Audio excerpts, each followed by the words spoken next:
5 ఏళ్ల పాటు రాజధాని రైతులు మహిళల్ని వేధించి బూతులు తిట్టి కాళ్లతో తన్నిన వారికి రాజధానిలో తిరిగి అర్హత ఉందా అని మంత్రి అచ్చెన్నాయుడు ప్రశ్నించారు.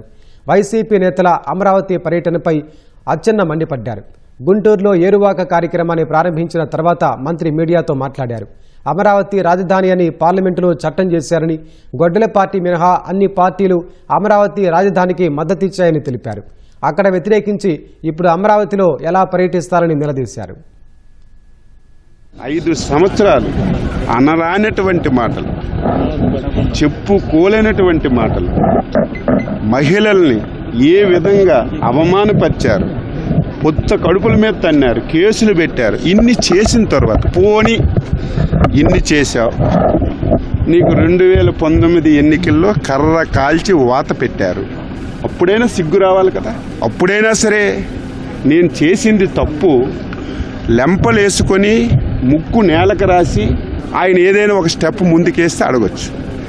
ఈరోజు దేశంలో, ప్రపంచంలో, భారతదేశానికి అత్యున్నతమైనటువంటి పార్లమెంట్లో, లోక్సభలో విభిన్న అభిప్రాయాలు ఉన్నటువంటి అన్ని రాజకీయ పార్టీలు అమరావతి రాజధాని అని చెప్పి ముక్త కంఠంతో మద్దతు తెలిపి చట్టాన్ని చేసిన తర్వాత దుర్మార్గమైనటువంటి ఒక్క గొడ్డల పార్టీ సపోర్ట్ చేయలేదు. సపోర్ట్ చేయగా పిచ్చోడులాగా మావిగానని చెప్పి ఇప్పటికీ మాట్లాడుతున్నటువంటి నువ్వు అమరావతిలో అడుగుపెట్టే హక్కు నీకెక్కడుంది? ఎవరికైనా ఒక సహనం ఉంటుంది, ఒక ఓపిక ఉంటుంది.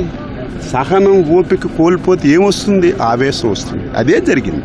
5 సంవత్సరాలు ఇంటిలో నుంచి నువ్వు ఎంత ధైర్యంగా బయటకు వస్తున్నావంటే ఇది స్వేచ్ఛాయుత ప్రభుత్వం, ఇది మంచి ప్రభుత్వం కాబట్టి నువ్వు బయటకు వస్తున్నావు.